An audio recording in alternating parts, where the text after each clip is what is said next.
വേഗാവട്ടെ രാജുവേട്ടാ. ഇന്നലെ കൃത്യസമയത്തൊന്നും ആർക്കും ഒന്നും കൊടുക്കാൻ പറ്റിയില്ല. ഇന്നങ്ങനെ ആവാൻ പാടില്ല. ശരി മോളെ.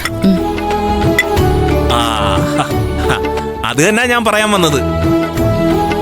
ഈ ഭക്ഷണം സമയം തെറ്റി വൈകി കഴിച്ചാലേ നമുക്ക് നമ്മളെ തന്നെ നിയന്ത്രിക്കാൻ കഴിയാതാവും. അതിന് സാറിനെ നിയന്ത്രിക്കേണ്ട കാര്യമില്ലല്ലോ. ഇന്ദ്രജ മാഡം സാറിനെ നന്നായിട്ട് നിയന്ത്രിക്കുന്നില്ലേ അല്ലേ? വെറുതെ അല്ലടാ ദൈവം നിന്നെ ഒരു വേലക്കാരനായിട്ട് ജന്മം എടുപ്പിച്ചത്. വേലക്കാരൻ രാജു. നല്ല ചപ്പാത്തി.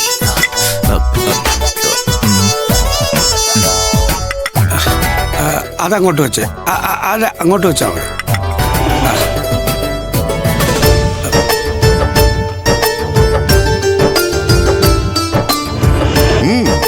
എന്താ ഒരു മണം!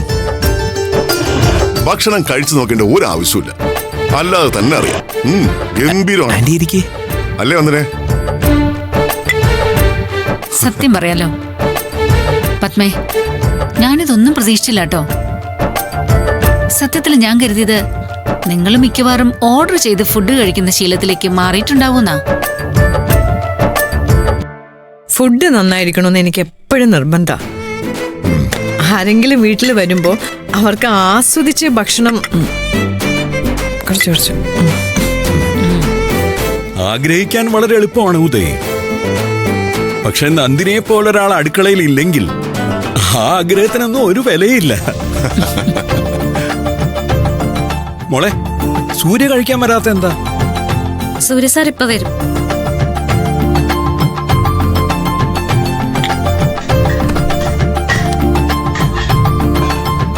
സാറേ ഇങ്ങനെ അടുക്കി പിടിച്ചിരിക്കാനും വേണ്ട, ആവശ്യത്തിനടുത്ത് കഴിച്ചോളൂ സാറേ. ഓക്കെ ആയിക്കോട്ടെ.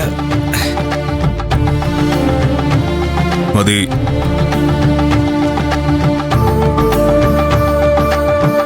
അല്ല വിജയ്, നമ്മുടെ പെൺപടയുടെ അങ്കിൾ, ഞാൻ പോരുമ്പോഴേ അവരവിടെ മേക്കപ്പിനെ കുറിച്ചായിരുന്നു ചർച്ച. വേറൊന്നുമല്ല, ഹരിതയുടെ മേക്കപ്പിനെ കുറിച്ച് ഡീറ്റെയിൽസ് അവർ ചോദിക്കുകയായിരുന്നു. ഓ, പിന്നെ മേക്കപ്പിനെ കുറിച്ചുള്ള ചോദ്യങ്ങൾ ഇന്ദ്രജയുടേതായതുകൊണ്ട് കാത്തു നിന്നിട്ട് പ്രയോജനമില്ല. മിക്കവാറും ആ ഒരു സെക്ഷൻ തീരാൻ ഒരു കുറഞ്ഞത് 3-4 ദിവസം എടുക്കും. 3-4 ദിവസം ഒന്നും വിശന്നിരിക്കാൻ എന്നെ കൊണ്ട് പറ്റില്ല. ഇന്ദ്രജയുടെയും വേദയുടെയും ഒക്കെ ഒരു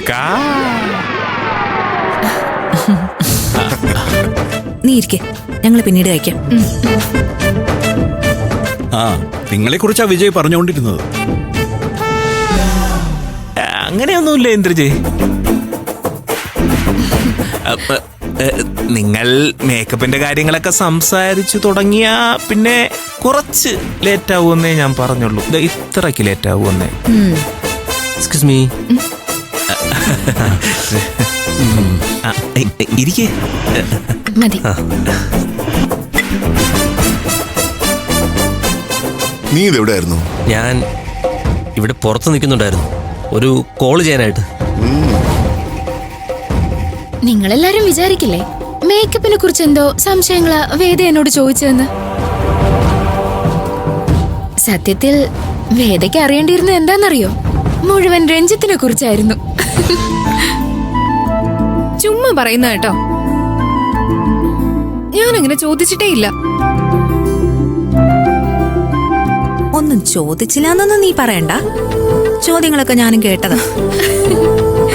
ചോദിച്ചോട്ടെ, അതിനെന്താ? എല്ലാം ചോദിച്ചറിയണമല്ലോ. അങ്ങനെയല്ലേ നമ്മൾ പറഞ്ഞിരിക്കുന്നത്, അല്ലേ വേദമോളെ?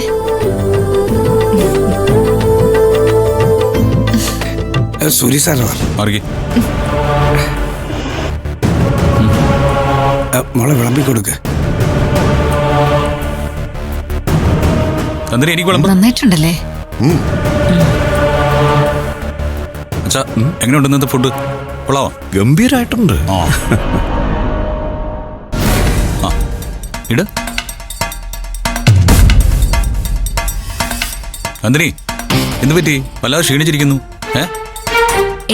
ഇല്ല സർ. ഒരു കാര്യം ചെയ്യും, താൻ കൂടി ഇരിക്കും. ഇരിക്കടോ. വേണ്ട സർ, ഞാൻ പിന്നീട് കഴിച്ചോളാം. അതെന്താ എല്ലാവരോടും ഒപ്പം ഇരിക്കാൻ ബുദ്ധിമുട്ടുണ്ടോ? You are my wife. എടോ, ഞാനിരിക്കുന്ന ഏതൊരു സ്ഥലത്തും അന്തസ്സായിട്ട് തനിക്ക് എൻ്റെ ഒപ്പം ഇരിക്കാം.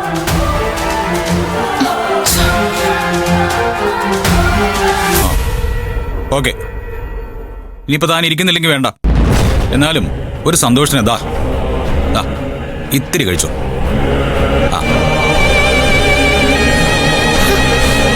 വേണ്ട സർ.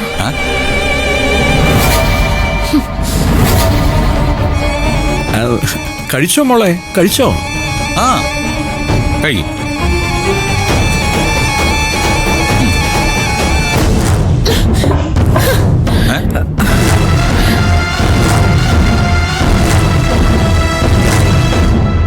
എന്തോ മോളെ? ഇനി എങ്ങനെ ആന്റി ഈ ടേബിളിൽ ഇരുന്ന് കഴിക്കുന്നത്?